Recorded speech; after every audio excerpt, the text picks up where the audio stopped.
مرہم کی لالچ میں اپنے دکھتی رگ کا پتہ لوگوں کو دینا بیوقوفی ہے۔ جب یقین ٹوٹتا ہے تو سب سے پہلے زبان خاموش ہو جاتی ہے۔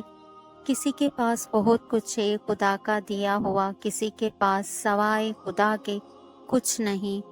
دل میں کچھ رکھتے ہیں اور چہرے پہ کچھ۔ یا اللہ تیرے بندے کتنے جھوٹے ہیں۔ خود میں قابلیت پیدا کریں، دوسروں میں نقص نکال کر خود کو قابل ثابت مت کریں۔ اچھا سوچئے اور اچھا بولیے، کیونکہ بدگمانی اور بد زبانی دو ایسے عیب ہیں جو انسان کے ہر کمال کو زوال میں بدل دیتے ہیں۔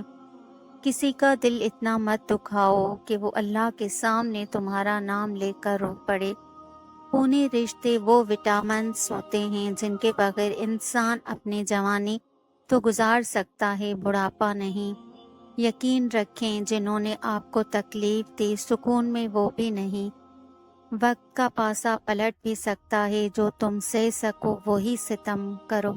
کسی کی اصلیت سامنے آنا بھی اللہ پاک کی نعمت ہے۔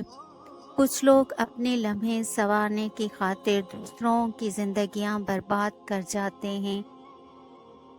کہتے ہیں کہ وقت کے ساتھ ہر زخم بھر جاتا ہے، مگر سچ تو یہ ہے کہ ہم درد کے ساتھ جینا سیکھ جاتے ہیں۔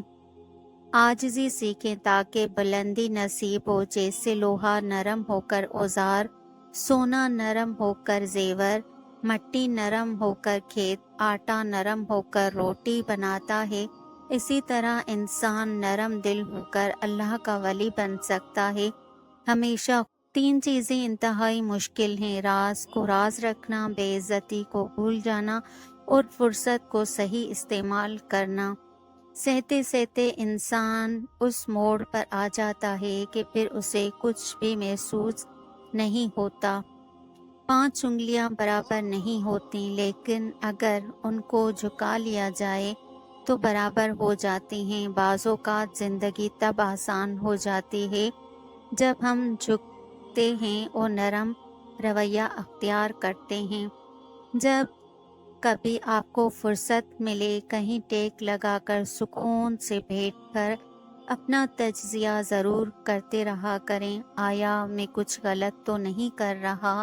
مجھ میں بہتری آ رہی ہے یا نہیں؟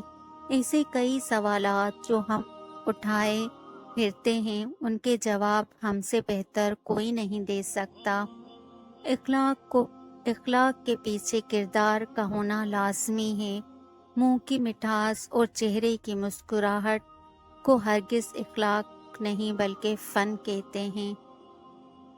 نیت صاف نہ ہو تو دعا، عطا اور وفا اپنا راستہ خود ہی بدل لیتی ہیں۔ اگر لوگوں کو قرآن کی تاثیر کا علم ہو جائے تو وہ میوزک کے تمام آلات کو کہیں جلا دیں۔ اللہ جل جلالہ ہمیں قرآن کو سمجھ کر پڑھنے اور اس پر عمل کرنے کی ہدایت دیں۔